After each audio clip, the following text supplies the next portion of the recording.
by Chance with Koeli. একটি পুরনো cafe, যেখানে হালকা মিউজিক বাজছে। ক্যাফের কোণের টেবিলে বসে আছে অরিত্র এবং ইরা। দুজনের সামনে রাখা রয়েছে ধোঁয়া ওঠা কফির কাপ।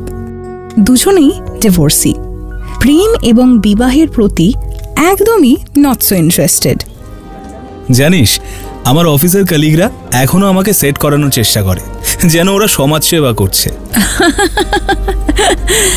আমি তো এর থেকে খারাপ স্টেটাসে আছি। আমার মা এখনো ম্যারেজ ব্যুরোর লিস্ট নিয়ে বসে, বিয়েটাই সব বলে কানের পাশে মন্ত্র পড়তে থাকে। জানি না লোকে বুঝতে চায় না কেন। আচ্ছা, সব সম্পর্ক কি সফল হয়? আমার জন্য না হয় প্রেম নেই, কিন্তু সম্পর্ক মানেই শিকল কেন হবে বলতো? বিয়ে একটা ফাঁদ, যেটাতে পড়লে শুধু জড়িয়ে পড়ার সম্ভাবনাই বেশি। আমিও আর সেই ভুল করব না। দুজনেই দীর্ঘশ্বাস ফেলে কিছুক্ষণ চুপচাপ কফি খায়।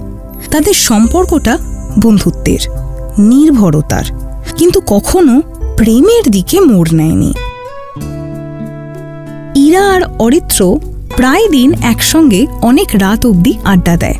আজ ইরা বাড়ি ফেরার সময় রাস্তায় বৃষ্টি শুরু হয়ে যায়।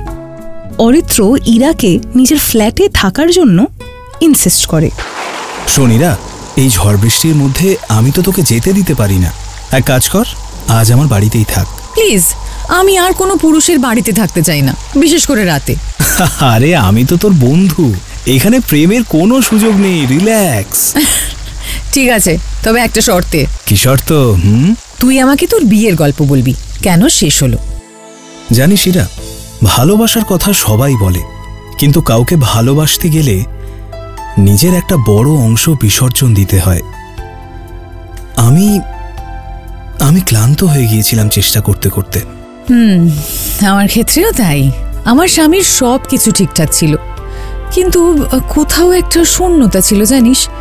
সম্পর্ক গড়তে গিয়ে আমি নিজেকে হারিয়ে ফেলছিলাম। একটু চুপচাপ থাকে দুজন। টেবিলের উপরে রাখা রয়েছে ধোঁয়া ওঠা চায়ের কাপ। বাইরে বৃষ্টি পড়ছে, যেন তাদের হারানো ভালোবাসার সুর তুলে দিচ্ছে। গত কয়েক সপ্তাহ ধরে ইরা এবং অরিত্র আরও বেশি সময় কাটাচ্ছে একসঙ্গে। বন্ধুত্বের ছলে ভালোবাসা অজান্তে এসে ঢুকে পড়েছে তাদের জীবনে, কিন্তু কেউ স্বীকার করছে না। একদিন দুজনে বসে আছে কফি শপে। তোকে কিছু বলার ছিল। বল না। এই শোন, আমরা একটু বেশি একসাথে সময় কাটাচ্ছি না, লোকে প্রশ্ন করছে। তোর কি তাতে কিছু যায় আসে? না, মানে আমাদের দুজনের অবস্থান তো একই। আমরা তো বেশি প্রেম বিয়ে এগুলোতে বিশ্বাস করি না, তাই না? জানিস, অনেকদিন পরে কারোর সাথে সময় কাটিয়ে মনে হচ্ছে এবারে এটাই ঠিক। আমি তোকে হারাতে চাই না। মানে আমি চাই যে আমাদের গল্পটা এমন হোক যেখানে আমরা নিজেরা নিজেদের হারাই না, বরং বারে বারে খুঁজে পাই। ইরা নিঃশব্দে কফিতে চুমুক দেয়। তার মুখটা একটু লাল হয়ে যায়। হঠাৎ এক সন্ধ্যায় অরিত্র একটা আংটি বের করে ইরার সামনে ধরে। ইরা চমকে ওঠে, তারপর হাসতে হাসতে বলে, আমি কিন্তু বলেছিলাম বিয়ে একটা ফাঁদ। হ্যাঁ, কিন্তু তোর সাথে থাকলে সেই ফাঁদটাই এখন একটা আশ্রয় বলে মনে হয়। আর যদি সবকিছু আগের মতো ভেঙে যায়, তাহলে আবার একসাথে গড়ে তুলব, কি বলিস? ইরা কিছু বলে না, শুধু মাথা নাড়ায়। বাতাসে শীতলতা, কিন্তু তাদের হৃদয় উষ্ণতা।